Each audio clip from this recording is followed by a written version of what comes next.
بندش آج کل استعمال کیا جاتا ہے، اور عاملین سے پہلے میں معذرت کر لیتا ہوں، اس 1500 سال کے اندر یہ لفظ آپ نہیں سنیں گے. یہ جدید ایجاد ہے، یہ بندش کروا دی گئی ہے. شرعی لحاظ سے بندش کا کوئی تصور نہیں ہے. میں بارہا اس پہ کلام کر چکا ہوں کہ اس طرح لوگوں کو گمراہ کرنا بالکل شرعاً جائز نہیں ہے. میں اس کویسچن یہ کرتا ہوں کہ یہ بتائیے کہ بندش کا کیا مطلب ہے. اگر آپ کہتے ہیں کہ جی رشتوں میں بندش ہے، اولاد پیدا ہونے میں بندش ہے، نوکری میں بندش ہے، کاروبار میں بندش ہے، کیا آپ یہ کہنا چاہتے ہیں کہ اللہ تبارک و تعالیٰ تو آپ کو کاروبار چلانا چاہتا ہے لیکن اس نے بندش قائم کر دی؟ اللہ تعالیٰ تو اولاد دینا چاہتا ہے لیکن اس نے بندش کر دی. اللہ تعالیٰ تو رشتہ کروانا چاہتا ہے، اس نے بندش کر دی.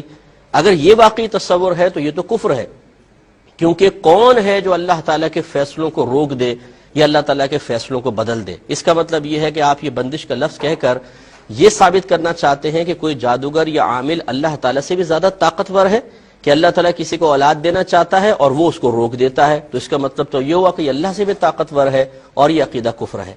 اور اگر آپ کے نزدیک بندش کا یہ تصور ہے کہ اللہ تعالیٰ کسی کو اولاد سے محروم رکھنا چاہتا ہے مثلا 3 سال تک، اور اس نے بھی جادو کروا دیا کہ 3 سال تک اس کی اولاد نہ ہو اور نہیں ہو رہی، یہ بندش ہے، تو پھر اس میں بندش کہنے کی ضرورت ہی کیا ہے؟ یہ تو اللہ کا فیصلہ ہے، اللہ کا حکم ہے. یہ کیوں نہیں کہتے کہ جی یہ کوئی بندش نہیں ہوتی ہے، اللہ کی مرضی سے ہو رہا ہے سب کچھ. اگر کسی کی شادی میں دیر ہے، میرے رب کی مرضی ہے. کسی کی اولاد نہیں ہو رہی، یہ میرے رب کی مرضی سے ہے. کون ہے جو اللہ تعالیٰ کے فیصلے کو بدلے؟ لا تبدیل لکلمات اللہ، لا مبدل لکلمات اللہ. اللہ تعالیٰ کے کلمات تبدیل نہیں ہوتے، اللہ تعالیٰ کے کلمات کو بدلنے والا کوئی نہیں ہے.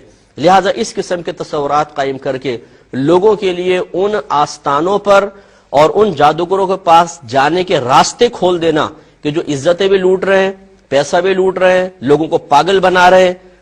ضروری نہیں ہے کہ آپ اگر جواب دیتے ہیں تو سب کے سب آپ ہی کے پاس آئیں گے.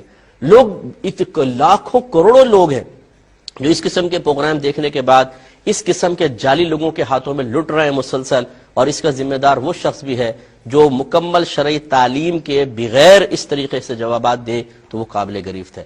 لہذا بندش کا کوئی تصور نہیں ہے بھائی جان.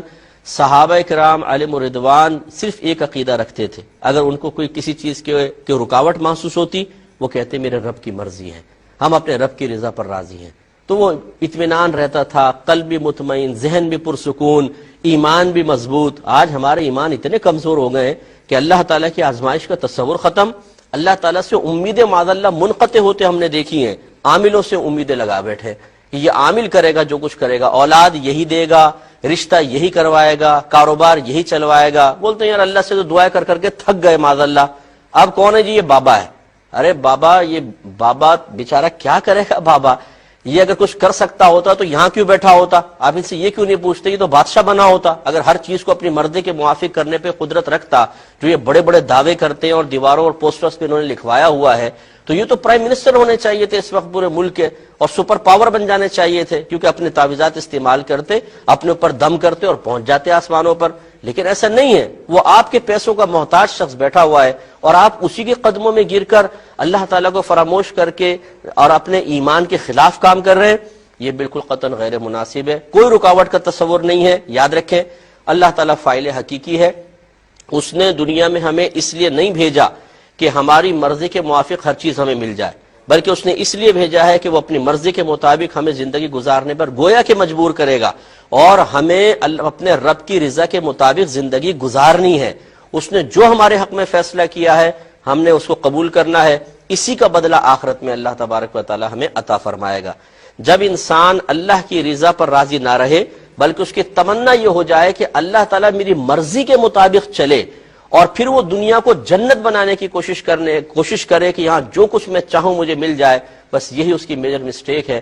اور اس نے گویا کہ نہ اللہ تبارک و تعالیٰ کی حکمتوں کو سمجھا، نہ دنیا میں آمد کے مقصد کو سمجھا، تو وہ تباہ و برباد ہوگا. ہمارا کام سمجھانا تھا. مجھے پتا ہے کہ یہ باتیں ہر ایک کی سمجھ میں نہیں آتی ہیں. آپ لاکھ سمجھا لیں، ان عورتوں نے اس قسم کے جعلی باباؤں کے آستانوں کو آباد کر رکھا ہے. وہاں جاتی ہیں، اپنی عزتیں بھی داؤ پہ لگاتی ہیں، شوہروں کا پیسہ خرچ کرتی ہیں، اور پھر ملتا کیا ہے؟ ٹھینگا. بعض اوقات وہی چیز ملتی ہے کہ جو اللہ تعالیٰ نے دینی ہے. تو اس لیے ایمان کو مضبوط رکھیں، اپنے اللہ تعالیٰ سے تعلق مضبوط رکھیں، انشاءاللہ سب کچھ حاصل ہوگا.